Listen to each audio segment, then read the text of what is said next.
कई सारे क्वेश्चंस जो हम सभी न्यू इन्वेस्टर के मन में शुरुआती दिनों में आते हैं, स्टॉक मार्केट के रिगार्डिंग बहुत सारी क्वेरीज हमारे मन में आती है। इसीलिए हमने TSM FAQ frequently asked questions की एक नई प्लेलिस्ट लाइव करने जा रहे हैं, जिसका ये आज का पहला वीडियो होगा।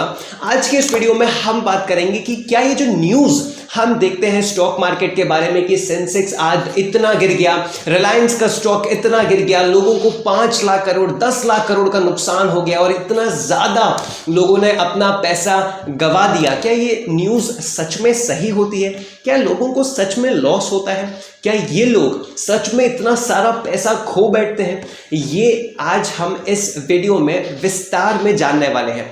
अब हो सकता है कि इनमें से कुछ टर्मिनोलॉजी या कुछ ऐसे टॉपिक्स हैं जो कि और ब्रीफ में आपको समझने पड़ेंगे, जो कि मैं इस वीडियो में समझाऊंगा, जिससे आपको और कोई वीडियो रेफरेंस के लिए ना देखना पड़े।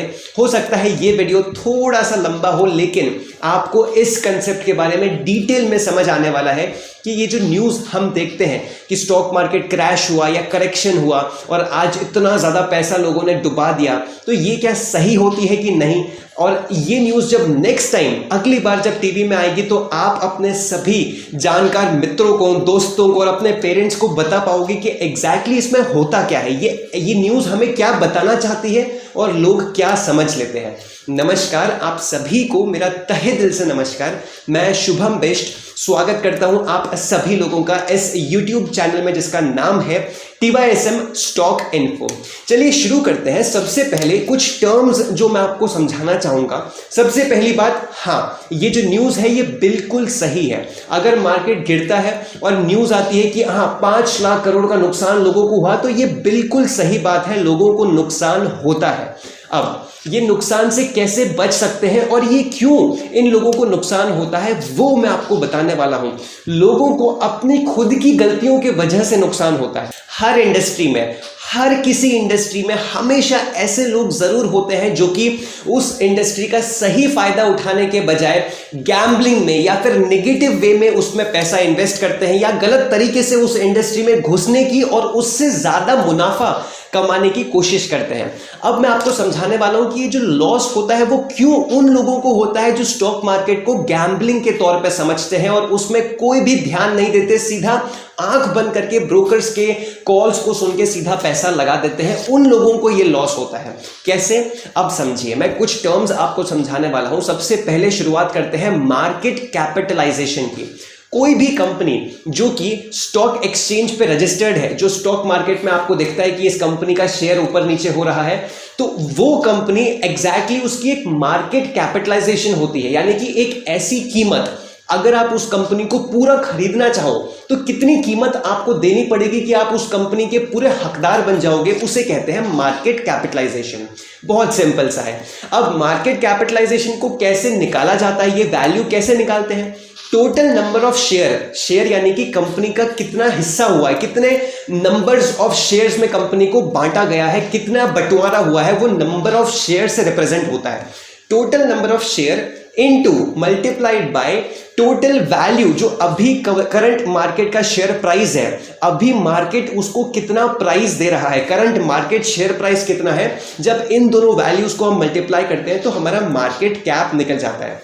अब एक सिचुएशन आपको करंट मार्केट शेयर प्राइस के बारे में समझनी होगी, जो मैं अब आपको बताने जा रहा हूं। करंट मार्केट शेयर प्राइस, ये जो करंट शेयर प्राइस है ये कैसे डिटरमाइन होता है, कौन इसको चेंज करता है, कौन वो व्यक्ति है जो इस कंपनी के शेयर प्राइस को ऊपर या नीचे करता है? वो और कोई नहीं, वो हम सभी इन्वेस्टर हैं। उसके लिए मैं आपको 2 टर्म्स बताने वाला हूं, बिड रेट और आस्क रेट। बिड रेट और आस्क रेट ऐसे टर्म्स हैं जो आप समझ गए तो आप ये पूरा कंसेप्ट अच्छे से समझ जाओगे। सबसे पहले बिड रेट यानी कि बोलियां। बिड, जो बायर है वो कितना ज्यादा बोली लगाना चाहता है, उसे कहते हैं bid rate. The highest amount the buyer is willing to pay to purchase some object. Stock market के केस में शेयर्स, अगर मैं बाइक खरीदने निकला हूं और मेरे जैसे 9 लोग और हैं जिसको ये बाइक पसंद आ गई, तो हम में से जो सबसे ज्यादा पैसे देगा, जो सबसे बड़ी बिडिंग लगाएगा, जो सबसे ज्यादा बोली लगाएगा, उसको वो बाइक मिल जाएगी। तो ये बिड रेट क्या होता है? बायर जो जितना ज्यादा प्राइस देने को तैयार है उसे कहते हैं बिड रेट। आस्क रेट यानी कि जो सेलर है वो कितने कम में उसको बेचने को तैयार है उसे कहेंगे आस्क रेट। क्योंकि सेलर को जो प्राइस मिला, अगर सेलर सेटिस्फाइड है कि हाँ चलो ठीक है ये प्राइस है, इसमें मैं बेचने को तैयार हूं, तो जो lowest price at which the seller is willing to sell the object, share market के केस में शेयर्स, अगर जो लोएस्ट प्राइस पे सेलर बेचने को तैयार हो जाएगा वो होता है ask rate. Current market price जो है शेयर का वो कैसे डिटरमाइन होता है, मान लीजिए पेटीएम के केस में मान लेते हैं, पेटीएम का आईपीओ लॉन्च हुआ, उसके जस्ट बाद शेयर्स का प्राइस गिरता गया। अब इसका एक छोटा सा उदाहरण मान लेते हैं, पेटीएम में क्योंकि सब लोग बेच रहे थे तो बहुत सारे ऐसे इन्वेस्टर्स होते हैं जो कि उसका बिजनेस मॉडल स्टडी करते हैं, जो कि शेयर को ऊपर या नीचे होने पे या गैम्बलिंग के तौर पे नहीं बेचते। ऐसे बहुत कम लोग हैं जो कि वैल्यू इन्वेस्टिंग करते हैं, जो कंपनी के बिजनेस मॉडल को समझते हैं, जो उसकी प्रॉफिटेबिलिटी को समझते हैं, उसके काम करने के ढंग को समझते हैं, कैसे वो कंपनी मुनाफा कमाती है, कौन सी इंडस्ट्री में उसके कितने कॉम्पिटिटर्स हैं, उसका क्या ग्रोथ का स्कोप है, ये बहुत कम लोग समझते हैं और वो लोग गैम्बलिंग नहीं करते। और 90% लोग ऐसे होते हैं कि जो दिखा, अगर मार्केट ऊपर जा रहा है तो खरीद लो, अगर मार्केट नीचे जा रहा है तो बेच दो। ऐसे बहुत लोग होते हैं जो स्टॉक मार्केट को एज अ गैम्बलिंग यूज करते हैं। अब उन लोगों ने देखा कि स्टॉक का प्राइस नीचे जा रहा है, तो अब वो लोग जो कि ऑलरेडी उस शेयर के होल्डर हैं, जिनके पास पहले से शेयर है, वो क्या देखेंगे कि स्टॉक मार्केट गिर रहा है, पेटीएम का जो रेट है वो गिर रहा है। उन्होंने कुछ स्टडी नहीं किया, क्या होता है पेटीएम का फुल फॉर्म क्या है, बिजनेस क्या करता है, कुछ नहीं पता। उन्होंने देखा कि गिर रहा है तो हम इससे पहले कि वो जीरो हो जाए हम उसको बेच देते हैं, तो वो क्या करेंगे और कम लोएस्ट रेट पे उसको बेच देंगे।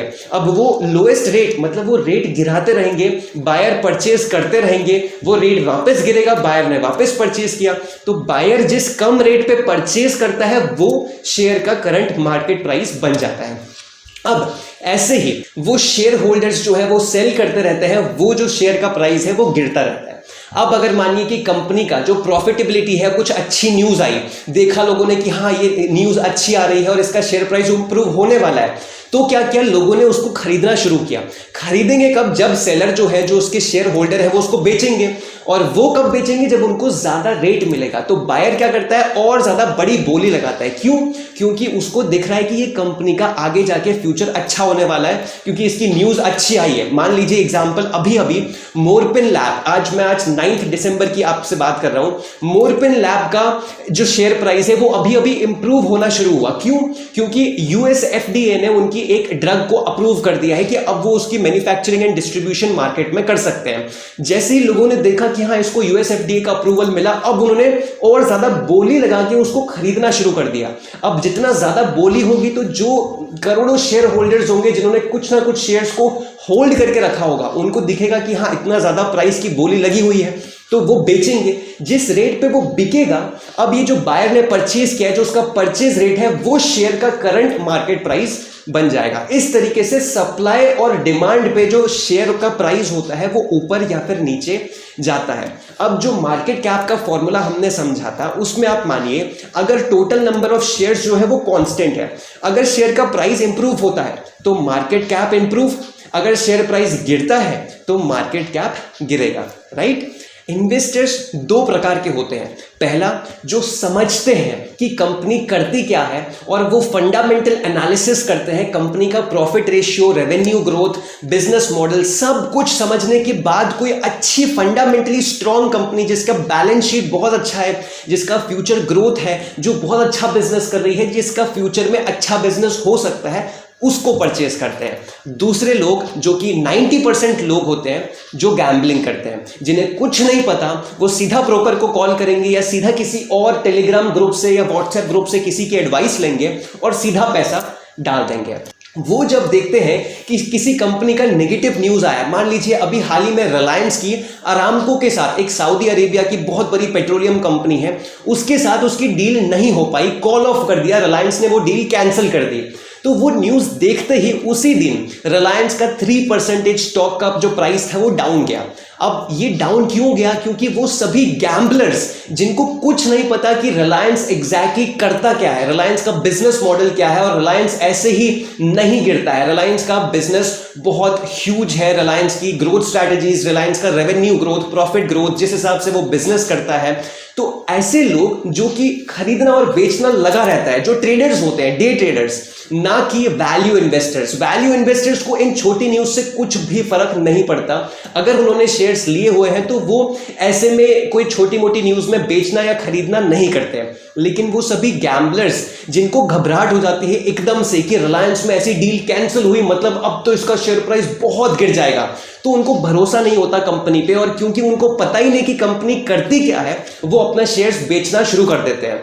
अब क्योंकि शेयर बेचते हैं और वो वैल्यू इन्वेस्टर्स जो कि शेयर को खरीद लेंगे क्योंकि कम सस्ते प्राइस में मिल रहा है, तो ये जो शेयर का प्राइस है वो गिरता रहता है, मार्केट कैपिटलाइजेशन गिरती रहती है। तो एट द एंड जब आप न्यूज में देखते हैं कि लोगों को 5 लाख करोड़ 4 लाख करोड़ का इतना घाटा हुआ और इतना ज्यादा आज मार्केट क्रैश हुआ, इतने लोगों को लॉस हुआ, वो लॉस एक्चुअल में उन लोगों को होता है जिनको कंपनी के बारे में कुछ नहीं पता, जो सीधा टेलीग्राम का ग्रुप खोलते हैं, व्हाट्सएप का ग्रुप खोलते हैं, कॉल्स लेते हैं और सीधा ऐसी कंपनी में पैसा डाल देते हैं जिनके बारे में उनको कुछ भी नॉलेज नहीं होती, जिस वजह से वो जहां मार्केट गया वो उनके साथ जाते हैं।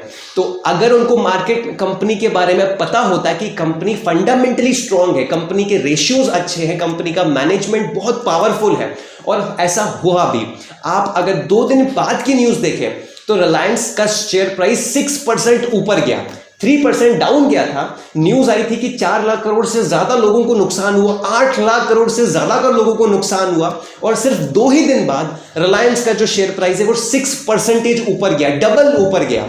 तो अब जिन लोगों को लॉस हुआ वो लोग सोच रहे होंगे कि हमने क्यों बेचा, क्यों हमने नहीं पढ़ा कि रिलायंस इतना स्ट्रॉन्ग बिजनेस है, क्यों हमने बाकी लोगों की एडवाइस में, देखा देखी में और घबराहट में उसको बेच दिया।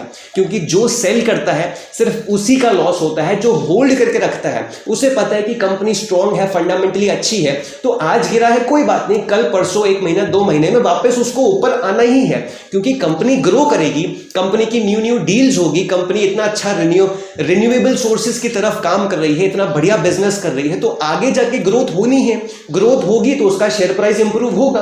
तो ये वैल्यू इन्वेस्टर होने का फायदा ये होता है कि आप ये छोटी मोटी न्यूज से घबराते नहीं हो, और एक्चुअल में जो लोग गैम्बलिंग करते हैं, और गैम्बलिंग सिर्फ गैम्बलर्स नहीं करते, 90% में ज्यादातर मिडिल क्लास लोग भी आते हैं, जो लोग देखा देखी में दूसरों को देखकर खुद स्टडी ना करके सिर्फ हाँ या ना या किसी के कॉल सुन के उस शेयर को बेच देते हैं या खरीद लेते हैं। तो ये था इस न्यूज के पीछे का लॉजिक बिहाइंड द सीन्स, कि अगर आप ऐसी कोई न्यूज देखते हैं कि इतना लोगों को नुकसान हुआ, तो वो नुकसान सिर्फ उन लोगों को होता है जिनको कंपनी के बारे में कुछ भी नहीं पता, और वो अभी लाइव प्रूव हो चुका है। आप 2-3 दिन पहले जब रिलायंस और अरामको की डील कैंसिल हुई थी, ये जो दिसंबर 2021 की बात है, आप इस न्यूज को देखिए कि इतना ज्यादा 3% रिलायंस का स्टॉक नीचे गिरा, बहुत लोगों को लॉस हुआ कि लोगों ने बेच दिया, जैसे ही वो नीचे गिरा उन्होंने बेच दिया। अब क्योंकि वो डाउन गया है और उन्होंने बेचा है, तो जो डिफरेंस हुआ उनको लॉस हुआ, जाहिर सी बात है, लेकिन 2 ही दिन बाद उसका जो शेयर प्राइस है वो डबल ऊपर गया। तो जिन लोगों ने उसका बिजनेस प्लान समझा होता है, जिन्होंने उसका फंडामेंटल स्टडी किया होता, तो जाहिर सी बात है कि उन्हें वो पूरा प्रॉफिट मिल गया होता। इसीलिए अगर आप इन्वेस्टर हैं या फिर आप अपनी स्टॉक मार्केट की जर्नी शुरू करने जा रहे हैं, तो मैं हमेशा आपको एक ही बात कहूंगा कि कंपनी वही चुनिए जिसके बारे में आपको सही से नॉलेज हो, आपको पता हो कि कंपनी क्या करती है, क्या उसका अर्निंग रेवेन्यू मॉडल है, किस तरीके से कंपनी के प्रोडक्ट्स डिस्ट्रीब्यूट होते हैं, कितना अच्छा डिस्ट्रीब्यूशन मॉडल है, उसके रिलेशंस सप्लायर के साथ कैसे हैं, कंपनी के क्या क्या प्रोडक्ट सर्विसेज हैं, कहां से कितना रेवेन्यू जनरेट होता है, उसका मैनेजमेंट किस हिसाब से अभी तक डिसीजंस लेता आ रहा है, कंपनी को एक्सपेंस कितना होता है, कंपनी के टैक्सेस कितने लगते हैं, कंपनी का ह्यूज अभी तक का विजन क्या है, कंपनी की वैल्यूज क्या है, ये सभी चीजें स्टडी करने के बाद जब आपको एक अंडर वैल्यूड कंपनी मिलती है, एक वैल्यू स्टॉक मिलता है जो कि आपको लगता है कि फ्यूचर में जाके ग्रो होने वाला है, बहुत ऊपर जाने वाला है, तब जाके आप एक इन्वेस्टमेंट डिसीजन लीजिए और उस कंपनी में लॉन्ग टर्म के लिए, क्योंकि अब आपको भरोसा है कि ये कंपनी अच्छी ही है, ये कंपनी लोगों की